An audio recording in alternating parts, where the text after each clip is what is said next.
Hello guys, bali tuturuan ko kayo kung paano mag live sa camera FI. First, punta po kayo sa Play Store.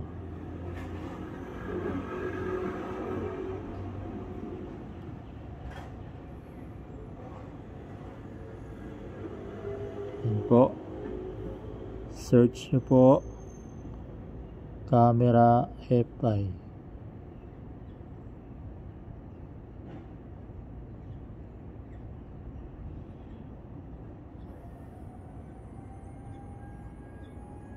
Ayan idol, search nyo po camera FI.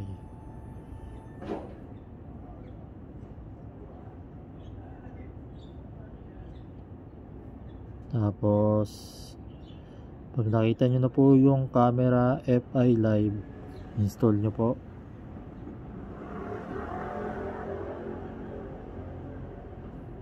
Continue, skip.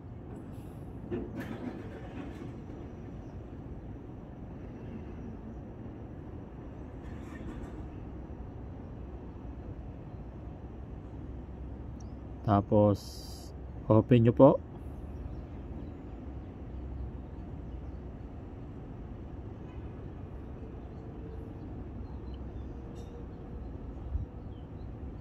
Tapos sign in po kayo ng Google nyo.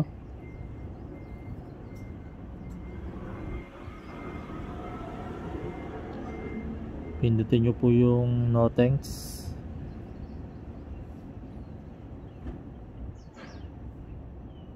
Ayan na po, naka-sign in na po tayo ng Google natin. Tapos click nyo tong screen. Dahil po sa cellphone po tayo magla-live ng mobile gaming, magla-landscape po tayo, bali screen mirroring. Tapos pili po kayo dyan kung saan kayo magla-live, sa YouTube, sa Facebook. Sa Facebook po tayo magla-live, click nyo po yung Facebook.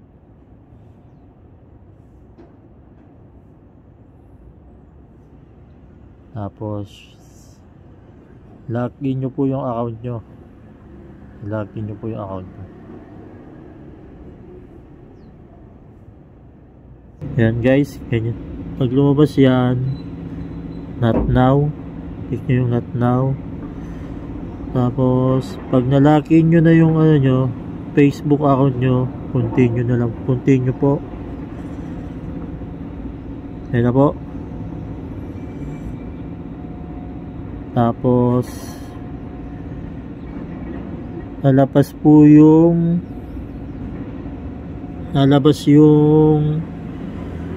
profile ninyo, yung main profile nyo, saka yung FB page, timeline, Flake Nuts. Magna-live tayo dito sa page natin, sa Flake Nuts 21. Tapos pag nalagin na po natin yung Facebook account natin, click nyo po yung start.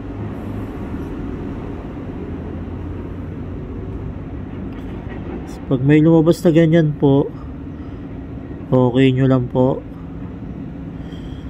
Tapos click nyo while using the app,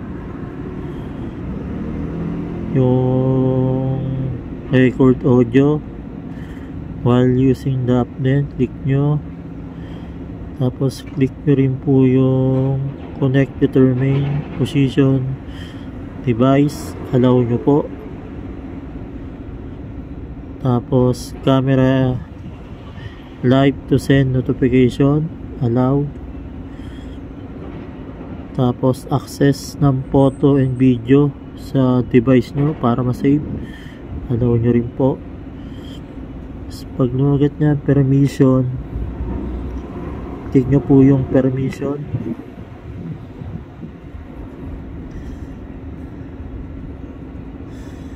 hanapin nyo po yung camera FI live, tapos allow nyo po. Pagtapos nyo ma-allow, back nyo po, back. Tapos ayun na po, mag-start na po yan. Tapos may makikita kayong logo, itong logo na yan sa cellphone nyo.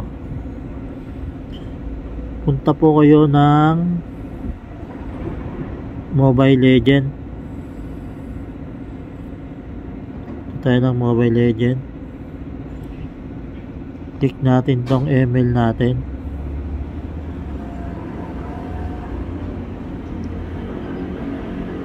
Yan. Kita nyo guys, para mag-start tayo ng live, click nyo po tong icon na po to, yung nakalabas sa cellphone nyo. Click nyo po yan. Tapos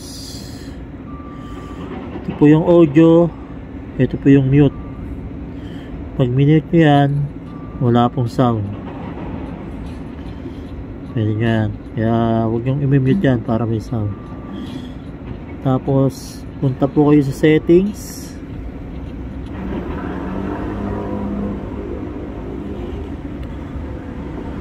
Yan po, server po, Facebook, sa channel, sa Facebook page po natin, Flexnuts21.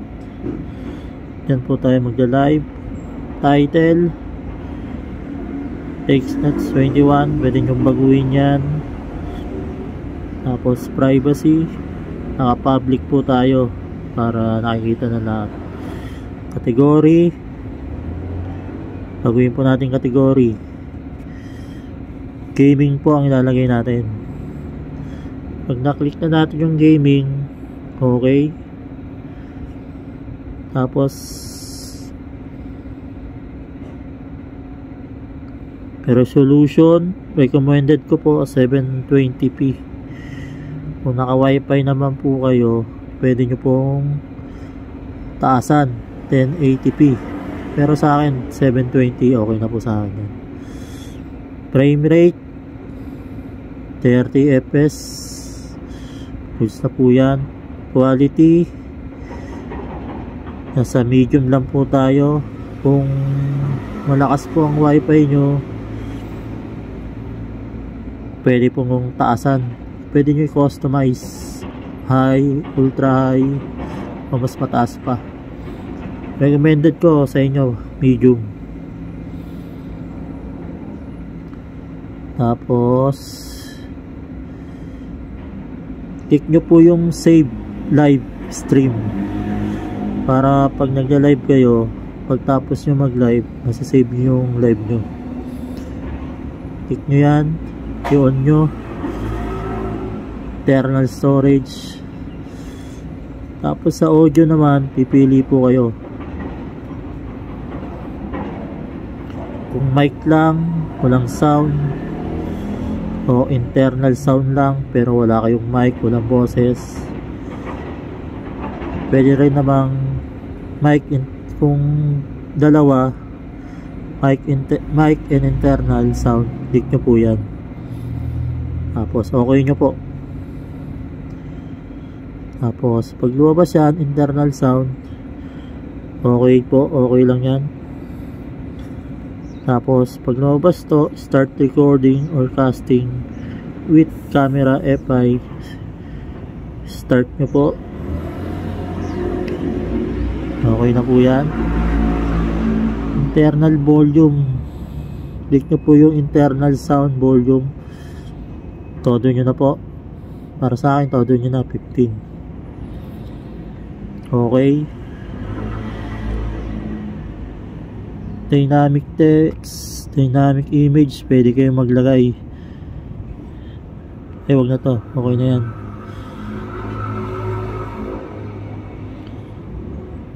Camera FI. Pagtapos na po kayong ma-settings nyo yung ano nyo, account setting,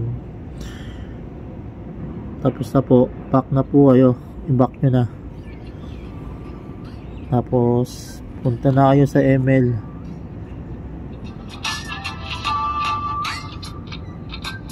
Yan,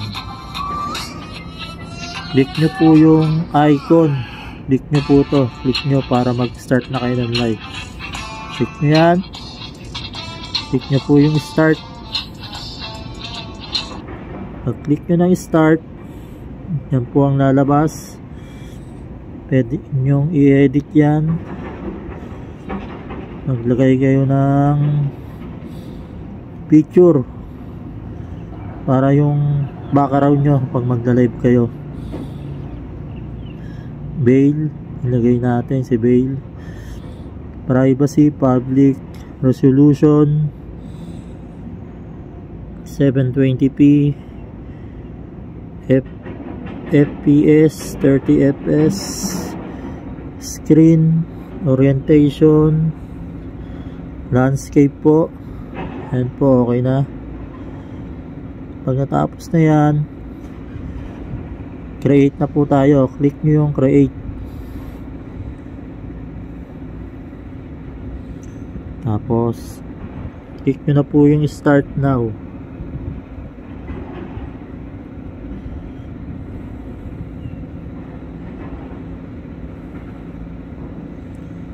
Ayun na po, mag-start na po yung broadcasting yan. Ganyan po ang lalabas para mag-start po yung live. Nakikita nyo po, magpupula po yan. Yan po, nakikita nyo yan.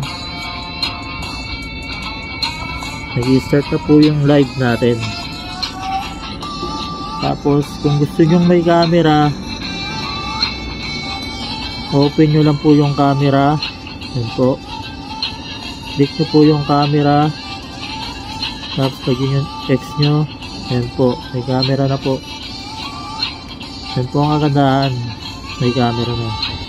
Pwede nyo lakyan mga idol.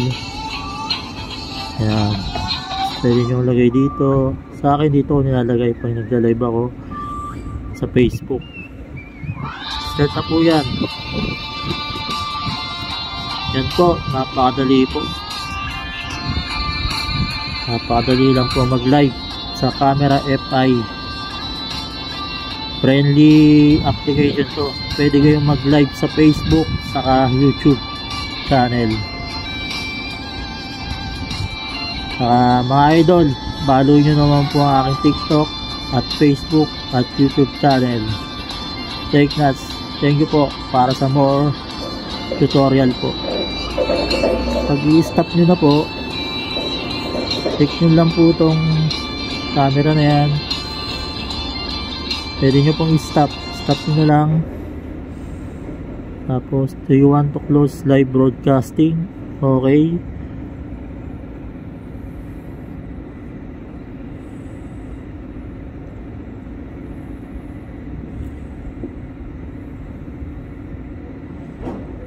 Maglo-loading po yan. Maglo-close po yan.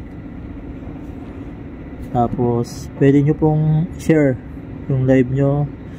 Close na natin yung camera, off na natin yan. Next na po natin, yan na po yung live natin. May lalabas po dyan ng mga ads, pero ano lang naman yan pagtapos ng live nyo.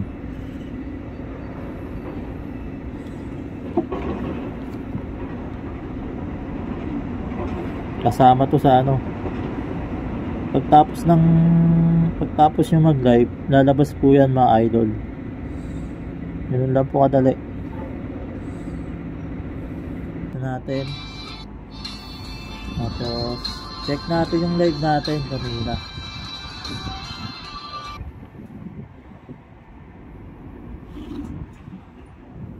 Check natin mga idol.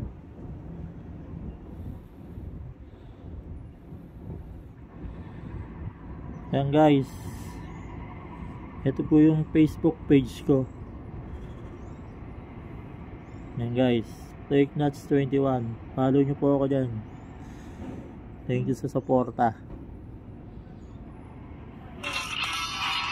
Ito guys, yung live ko sa Facebook. Stock camera F5. Ayan idol.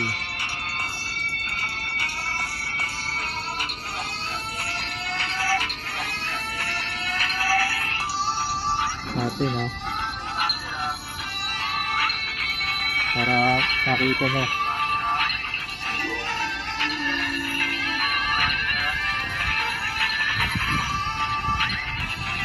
Ayan, kita nyo naman, may camera, diba? Yung live natin na ginawa kanina.